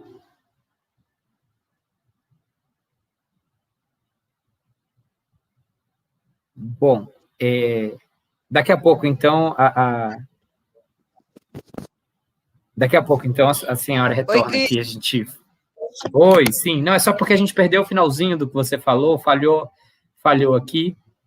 E aí, se a senhora puder repetir o finalzinho do que você falou. Eu parei ontem. Não, foi só o final quando você... Pode falar, Então, não essas vou te séries interromper. que condenam na Netflix, essa série da Netflix é uma 3 jovens negros que não cometeram crime algum, mas como que o Ministério Público e a Justiça se movimentam para encarar essas pessoas, né? É uma boa forma da gente entender o racismo do poder judiciário ao mandar pessoas negras para o cárcere. É isso, Cris. Obrigado. Deu para entender. Falhou um pouco, mas deu para a gente entender toda a sua fala. Obrigado demais por compartilhar. E aí, só dizer que o Banho de Sol, o espetáculo, eu vi também, achei incrível. E aí, na semana que vem, o Teatro no Cárcere, uma das pessoas que fazem parte do projeto, que é a Gláucia, ela vai participar da mesa Teatro no Cárcere. Então, já fica o link. Eu vou aproveitar também e fazer uma propaganda, que a gente estava falando da formação e do olhar. Na semana que vem, no dia 7, vai ter um espetáculo em outro projeto, que chama Teatro em Casa, e é um espetáculo que chama Mata Rasteira, do Rodrigo Negão, que ele fala um pouco sobre a criação da história da capoeira de um jeito muito legal, muito interessante. Então, eu queria convidar também as pessoas que às vezes não têm muito contato, ou quem tem também, para conhecer um pouco dessas outras histórias que pertencem à formação brasileira e tal. O espetáculo é muito legal. Então, dia 7, semana que vem, lá em outro projeto, no YouTube do Teatro em Casa, e dizer que também semana que vem, no bate-papo aqui nesse canal, vai ter a Gláucia, que é do espetáculo Banho de Sol, que é incrível, gente, é muito massa, vale muito a pena assistir. E aí, semana que vem, a gente pergunta para ela os projetos, quanto vai ter de novo, para que todo mundo possa assistir o trabalho. Voltando para cá, queria saber se Juliana, André, tem mais algum comentário a fazer em relação a isso, ou se a gente avança um pouco. Ok. E aí, agora, a gente tem 20 minutinhos, então a gente podia caminhar já para esse final, para algumas considerações finais.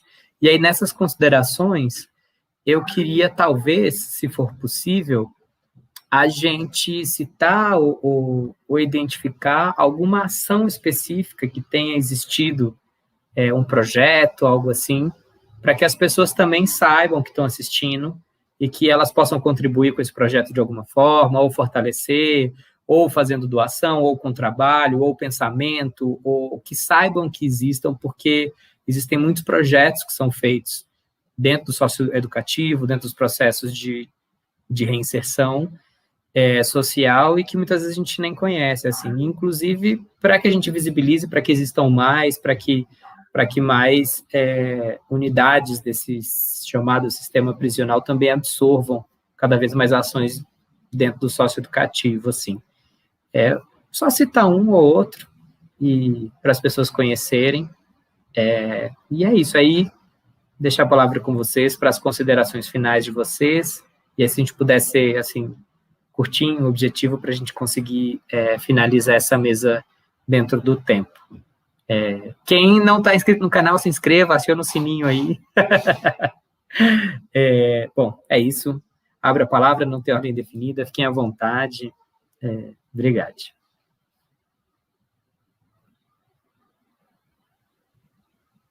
Então, eu vou me despedindo também, quero agradecer pelo convite, agradecer essa aula, né? Gostei demais de todas as falas, assim, fechando aí com a Juliana também, que trouxe muita coisa que eu saí anotando aqui. Acho que tá melhorando também o nosso repertório e ajuda a gente a ter essa lucidez, né? De disputamos outra narrativa, né? Sociedade punitivista, da vingança, da acumulação que faz com que a gente haja o tempo todo para defender patrimônio, ao invés de defender a vida, né? Então, nós temos muita coisa para alterar, mas entre as perguntas que foram feitas, assim, o que está sendo feito no judiciário, eu sei que hoje tem mais pessoas negras ocupando esse lugar, negras e com consciência de raça, né? Eu acho que é um grande... São passos, né? As cotas permitiu a gente também estar fazendo concurso público e ter um judiciário mais diverso, né? Nós tínhamos ontem sempre... Antes, era pessoas brancas que estavam ali defendendo seus privilégios, né? Então, não tem diálogo. A gente precisa trazer outros ali para disputar esse lugar. E hoje a gente vê que o Ministério Público, a Defensoria, tem aberto espaços para discutir identidades, né? Seja LGBTQI+, seja o debate de gênero, né? A violência contra as mulheres e o racismo, né? O papel do racismo nessas estruturas. É pouco, mas está acontecendo. Então, eu acho que responde.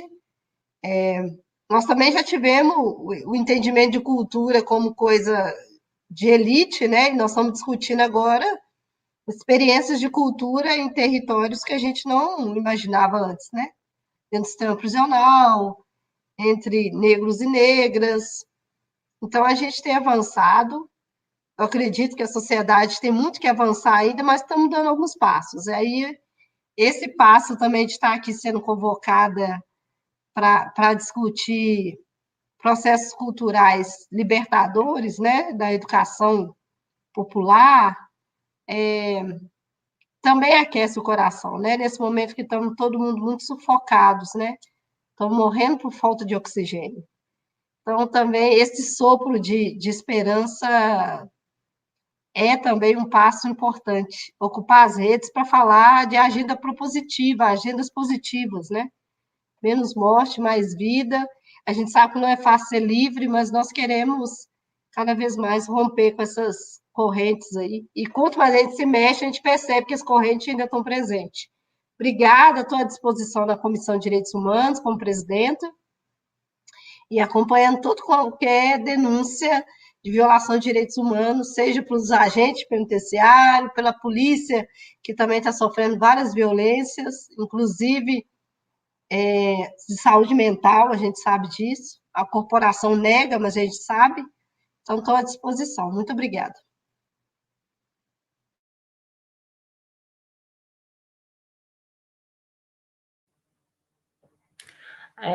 Eu também vou aproveitar aqui a deixa da Andréia para me despedir e agradecer, que eu concordo com ela, foi uma aula, né? Eu fiquei aqui, anotei várias coisas, acho que surgiram várias outras perguntas também, né, para a gente refletir, aprimorar a nossa ação. Então, eu acho que cada vez mais debates como esses são mais importantes. A gente sabe da dificuldade, né, foi apresentado aqui muito nas falas essa dificuldade, e muito bem pela dona Tereza, né, além de ter uma dificuldade de realizar ações e projetos dentro do sistema penitenciário, quando isso acontece, há uma seletividade de qual tipo de trabalho, né, de qual tipo de ação vai entrar nesse ambiente, porque não querem, além de aprisionar os corpos, querem aprisionar as mentes também, né, a impossibilidade de pensar e de se emancipar. Então, eu agradeço muito por poder ter participado aqui com vocês hoje, e acho que de projetos que, né, Cris, você falou de indicar projetos e ações, a gente está num momento muito crítico no nosso país, né, de volta violenta da fome, né, então acho que é procurar as organizações que têm atuação, principalmente, eu pensei aqui em duas, mas eu acho que é injusto indicar, assim, duas organizações, que são várias, né, então a dona Tereza mesmo, que participa da Frente pelo Desencarceramento, acho que ficaria a dica para procurar a Agenda Nacional pelo Desencarceramento, que tem uma rede no Brasil inteiro, né, e que pode indicar pessoas e organizações para poder fazer esse trabalho que é importante, né? A gente está no momento em que nós, como a Andrea disse, é sempre importante disputar o Estado para ações, né, para a gente romper com o racismo, romper com as desigualdades, mas a gente está no momento em que a gente tem um Estado sendo ocupado por um governo que tem um projeto ofensivo, né, e ostensivo pelo nosso extermínio. Então vai ter que ser o nós por nós, né, nós nos somarmos para tentar minimamente minorar, né, os danos que essa pandemia, que essa sindemia, como a Organização Mundial da Saúde está chamando, né, porque a gente sabe que os atravessamentos socioeconômicos agravam os efeitos da pandemia. Então, acho que é procurar essas organizações que têm rede nacional para a gente apoiar, né? Não ficar só lamentando das nossas casas, mas, de fato, nenhum de nós pode muito, mas quem no momento está podendo um pouco mais, né? Dividir esse pouco mais que está podendo com as organizações que estão dando apoio a quem está nessa luta, na linha de frente dessa luta pelo fim desse sistema de exclusão e extermínio.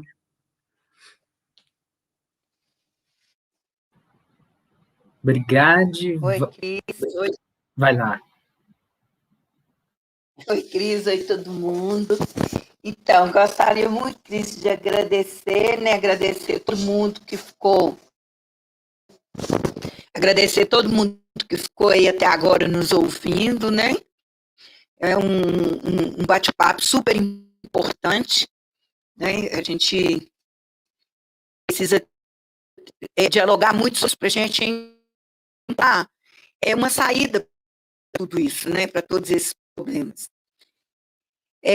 Eu queria dizer para as pessoas que, nesse momento, a Associação de Amigos e Familiares de Pessoas em Privação de Liberdade, junto com a Frente Estadual de Encarceramento de Minas Gerais, está com a campanha que chama Flores no Cárcere. É uma campanha que a gente arrecada material de higiene pessoal para entregar nos presídios meninos aqui da região metropolitana, né? A campanha Flores no Cárcere tem o apoio da PUC, da Pastoral Carcerária, da Associação de Amigos e da Assessoria Popular Maria Filipa. E aí a gente transforma todo o material arrecadado em kit. Quando a pessoa doa em dinheiro, a gente compra itens de higiene, faz os kits e entrega nas unidades prisionais. E a Ação Negra por Direitos está com o programa Tem Gente com Fome, Dá de Comer, que é uma campanha nacional, né, que as pessoas podem acessar lá no Insta da Coalizão Negra por Direitos, e tem o próprio Insta da campanha também, que é para dar dinheiro, cestas básicas, e quem quiser também pode, no seu estado, doar alimentos, entre em contato, a coisa vai saber a quem esse material deve ser entregue em cada estado, para ser dividido com pessoas, porque não pessoas que moram na periferia. A gente está com um grande número de pessoas que nunca imaginaram na vida precisar de passar necessidade e que hoje estão passando necessidade, não tem o bem, né? Então, a campanha Negra por Direitos, se tem gente com fome, dá de Minas Gerais recebeu, semana passada, 750 cartões do Vale Alimentação, com R$ 142,50 a distribuir, né, as pessoas cadastradas com antecedência para receber esses cartões para que elas pudessem fazer compras. Muitas pessoas falam comigo, Tereza, a gente vê isso lá na página da senhora. Eu tenho um problema muito grande com esse negócio de dar as coisas para os outros, ficar postando em Facebook. Eu acho isso uma sacanagem sem tamanho. O que a sua mão direita faz, a esquerda não tem que saber. Então, na página da Coalizão Negra, vocês vão achar lá as postagens, as prestações de conta, vai estar lá. Na nossa página, não. Eu acho, assim, que postar a foto da pessoa que está recebendo uma cesta básica, postar a foto da pessoa que eu estou entregando o voucher da alimentação para ela, isso faz com que as pessoas se sintam mais vulneráveis do que elas já estão. Então, lá na página, no Insta da prisão, vocês vão achar todas as informações e vão achar lá.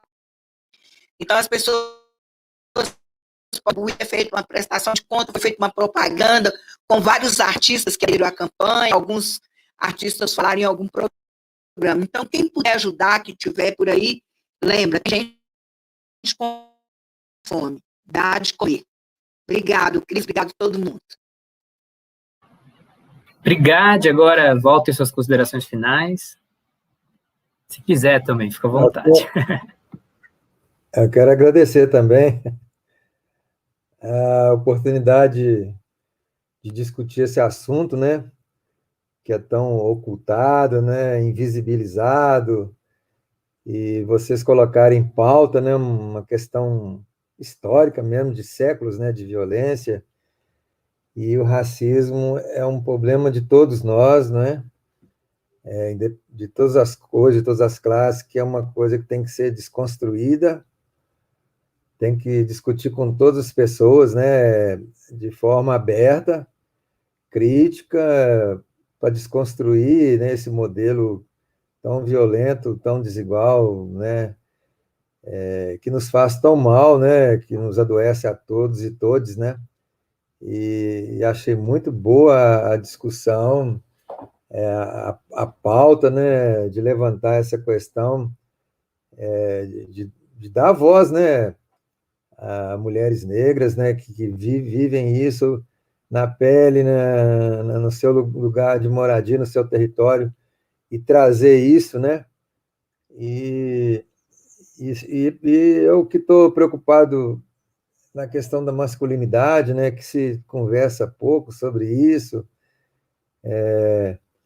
os homens não conversam sobre suas dores, né, sua fragilidade, né, isso é um motivo que tem muito suicídio entre homens, o número de suicídio entre homens é muito maior, né, do que entre as mulheres, porque ele tem que ser forte, né.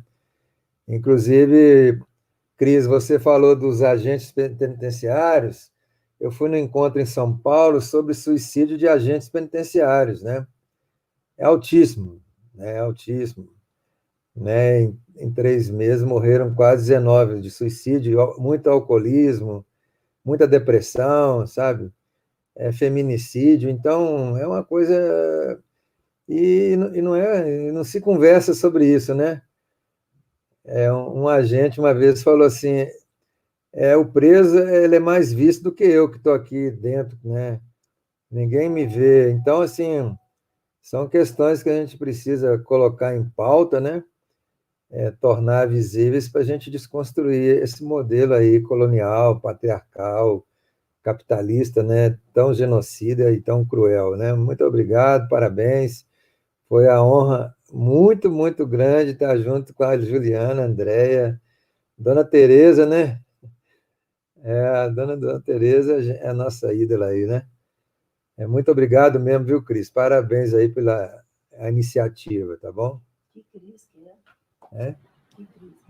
Obrigado, agradeço demais, agradeço todo mundo, é uma honra mesmo ter vocês aqui hoje, acho que a cada mesa tem sido muito incrível.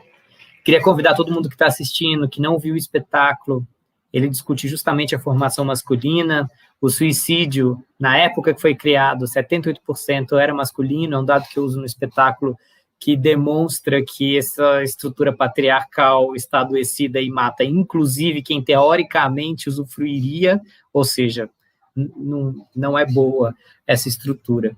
E já que indicou alguns filmes, eu queria indicar A Máscara que Você Habita, The Mask You Live In, que tem no YouTube, tem na Netflix, que fala sobre a formação masculina de meninos de periferia lá nos Estados Unidos, e que evidencia que é justamente essa negação do que entendem como feminino e esse entendimento como algo ruim que deve ser deixado de lado. gera uma reação violenta aos quadros de depressão. Então, os meninos estão quase todos em depressão, e a forma como eles reagem é a violência. Então, tem algumas dessas indicações. Eu tive uma ideia, eu vou pegar depois quais são essas associações e vou colocar na descrição do vídeo. Então, não hoje, mas esse vídeo vai ficar no ar, e aí depois vai estar na descrição do vídeo os links para vocês poderem acessar e tal. Então, voltem no canal depois, que na descrição vai estar os links. E também dizer que a Alana, que participou também do processo de criação do Banho de Sol, ela também vai estar na mesa na semana que vem. Bom, é isso. Agradecer demais, agradecer a equipe, vocês. Agora, e é isso, gente. Fabiano, pode colocar a vinheta. Um beijo, gente. Boa noite. Se inscrevam no canal. Boa noite.